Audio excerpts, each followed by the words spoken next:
In this intense New Jersey courtroom, we're witnessing a crucial moment in the trial of Paul Canaro, accused of stealing over $1 million from his deceased brother, Keith Canaro's irrevocable trust fund. The charges levied against him include first-degree money laundering, second-degree theft by unlawful taking, and second-degree theft by deception. The core of this dispute revolves around the admissibility of financial records from 2014 to 2016. The state's indictment focuses specifically on alleged unauthorized takings in 2017 and 2018. The defense, however, is arguing that earlier transactions, where money was allegedly paid back to the trust, are crucial for their case. This creates a fascinating clash over what evidence is relevant, what's admissible, and how much a court can deviate from the strict confines of an indictment. Whether the court was on notice. And I just want to clarify, in the state's original letter of intent that we've discussed before, this is from 2020. The state indicates in its letter, for years, defendant had transferred money from the TD Trust bank account into his personal bank accounts. Defendant paid the monies back to the trust account, completely in 2014 and mostly in 2015 and 16. In 2017 and 2018, though, that's where the unauthorized takings are alleged. So that was originally submitted, like it was out, when I came into the case in January, I had this letter and this letter only. It was my understanding that this case was about 2014, 15, 16, 17, 18. And then we filed a response, and Your Honor signed an order. Here, the defense attorney, Ms. Matone, is trying to lay the groundwork for why they believe financial records from 2014, 2015, and 2016 should be admitted. She's referring to an initial letter of intent from the state, suggesting it put them on notice that these earlier years might be part of the prosecution's case. This is a strategic move to argue relevance. Under Federal Rule of Evidence 401, or its New Jersey equivalent, evidence is relevant if it has any tendency to make a fact more or less probable than it would be without the evidence, and the fact is of consequence in determining the action. The defense wants to introduce evidence of repayment during these earlier years, presumably to argue a lack of intent to steal in 2017 and 2018, or to suggest a different characterization of the transactions as loans rather than outright theft. This is a common defense tactic in financial crime cases. Show a pattern of behavior that contradicts the prosecution's narrative of criminal intent. And in the order, Your Honor recaps the facts of the case, and this is on page 12 of Your Honor's order, and says, the letter emphasized that the falsified records would be used to show defendant submitted fabricated statements, and that the timeline of the financial conflicts between the brothers stretched from 2016. So I think Your Honor is referring to the facts alleged that I just read from the letter. And then Your Honor finds ultimately what's admissible is it includes it includes that time period. I think it's on page 63. So it was our understanding all along that includes was the what years? 2017 or 16? 16. But that was based on the facts that Your Honor was summarizing from their facts, but their facts had 2014 and 2015. Then we filed the motion for, that they needed an expert to present this testimony. And that's when we said, look, we have 50 reports from Detective Bassender. The information needs to be synthesized so we know exactly what they're relying upon. And then in July, the end of July, is when we received her expert report. And that's when we learned for the first time that she might only be testifying to 17 and 18. But that doesn't mean that we weren't under the impression this entire time that time period is relevant. Obviously, defense to theft is money was paid back, money was paid back, money was paid back. And then the indictment focuses on those 2 years because that's what they're alleging. But it doesn't mean that the entire time period isn't relevant, nor that it wasn't previously discussed in the state's own facts. Here's the problem that I have. I'm going to say you, but it's your team. The defense had no problem with filing whatever amount of motions they wanted to file. I gave everyone the opportunity to file them. I then, after the Supreme Court got involved in our case, I specifically asked if there was more to discuss. By then, you have the July report. You have all the opinions by the court. If there was clarification that was necessary, we could have clarified it. We're now in the middle of trial, in the middle of a witness, with jurors here, and the state's only providing 17 and 18 based upon what the indictment is. If you want to go into 14, 15, and 16, I get it, but that's not where the theft is. So, to me, I would think that you would need to have to give me something to support the fact that because he paid in 14, 15, and 16, that means that he's good for 17 and 18 because, maybe he would have paid it back, or I don't know what you're going to try to insinuate. But the reality is this. I don't know how else to say this. Just because somebody does 50 things right in their life, if they then do 5 things wrong later in their life, that doesn't mean that the first 15, 20, 50 things, whatever they are, that are right, means that that's a justification for what happens later. And I think that's what you're trying to say.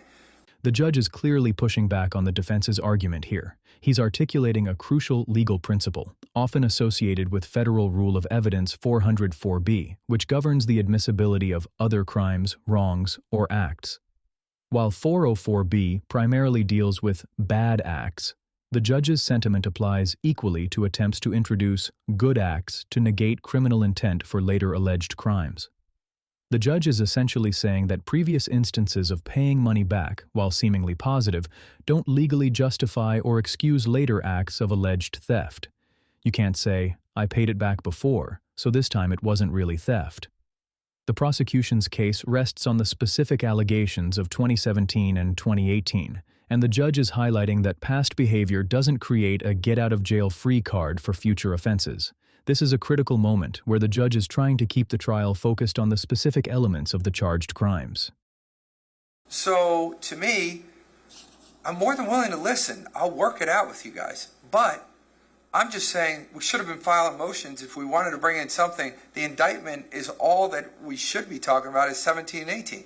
If the state started going into 14 and pushing all of this other stuff right now as a part of their bad acts towards 17 and 18, you guys would be standing up complaining about the fact that you're going into other time frames so that Paul Canero knows what he's doing when he's not paying them back. So I just want to be very careful. I'm willing to listen. I've said it 1,000 times. So far, all I'm saying is that what I've just seen here today, we have gone well beyond the direct. Nobody has said any objections, so I've let it go.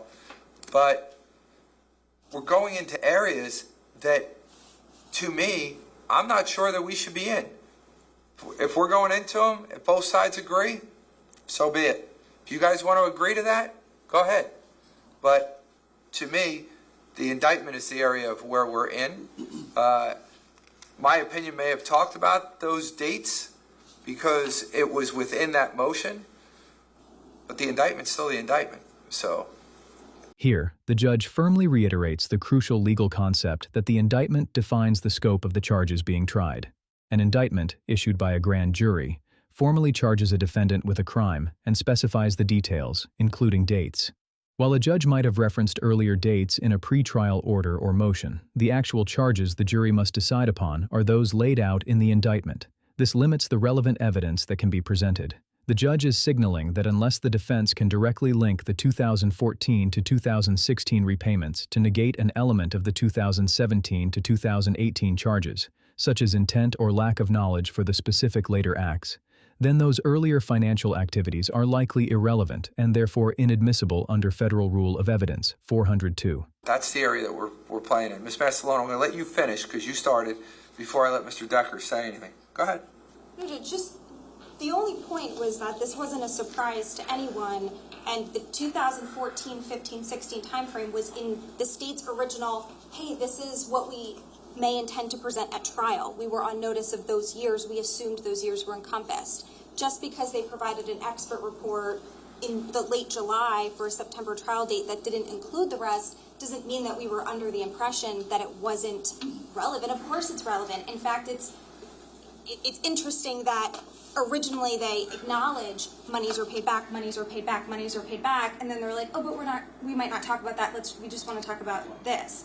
And that's, concerning, but it's relevant. But there's parts that weren't paid back between 14 and 16, right? Yes, and we went into that. So we were fully forthright about that.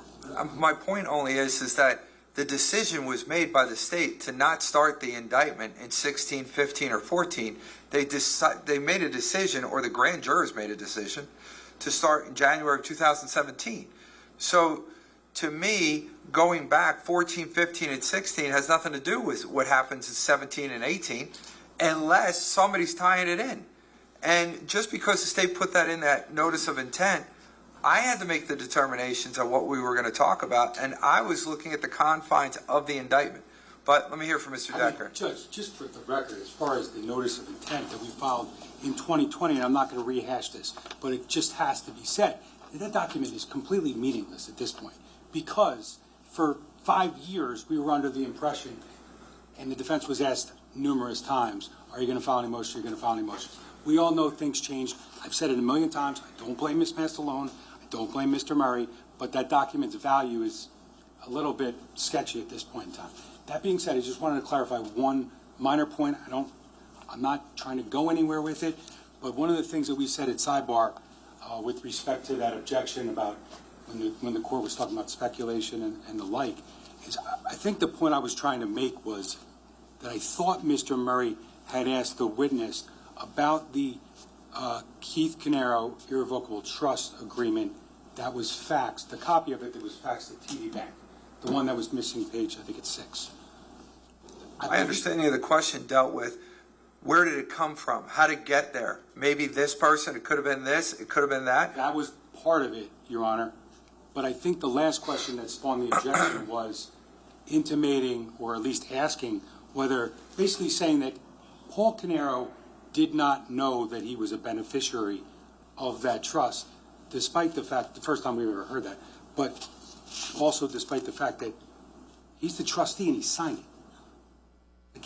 I believe that was the point they were trying to make. So I'm just clarifying that.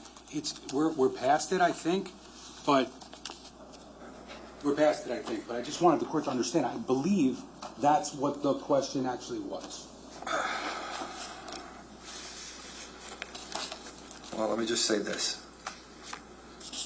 If I got lost on the question, God only knows on what's going on with the jurors as they're listening to this testimony. Go forth as you need to go forth. Again, I'm not slowing anyone down. Just think about what you're doing and how you're doing it.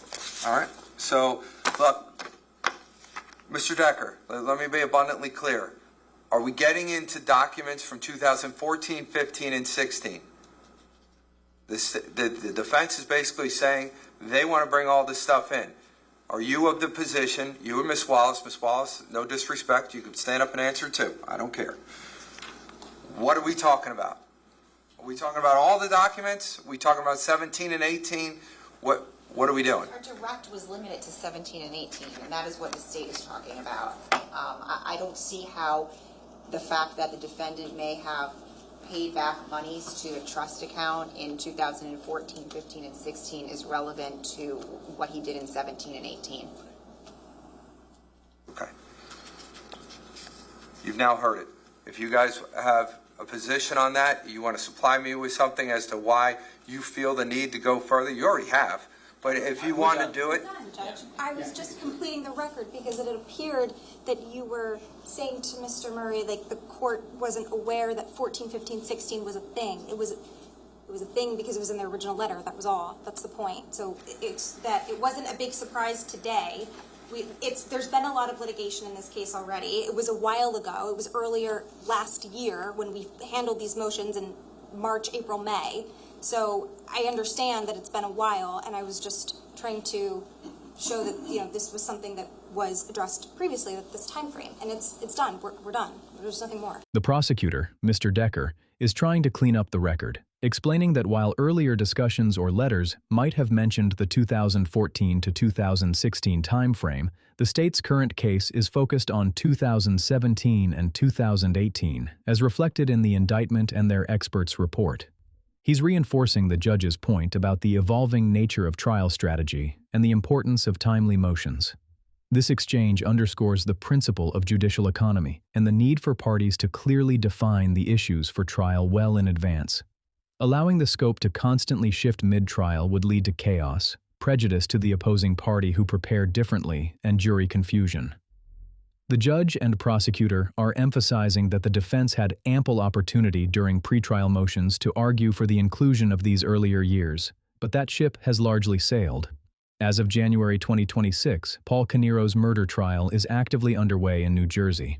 Jury selection began on January 5, 2026, and financial testimony, including from Detective Debbie Basser, was presented to the jury in mid-January 2026. The financial aspects discussed in this transcript are crucial to the prosecution's case, as they allege that Caniero's years of theft from his brother's trust fund were the primary motive for the quadruple murder.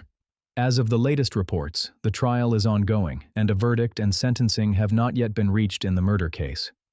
The legal battles over evidence admissibility, like the one we just witnessed, are critical in shaping what the jury ultimately hears and considers as they deliberate on these extremely serious charges. We'll be keeping a close eye on this case and bring you updates as they unfold.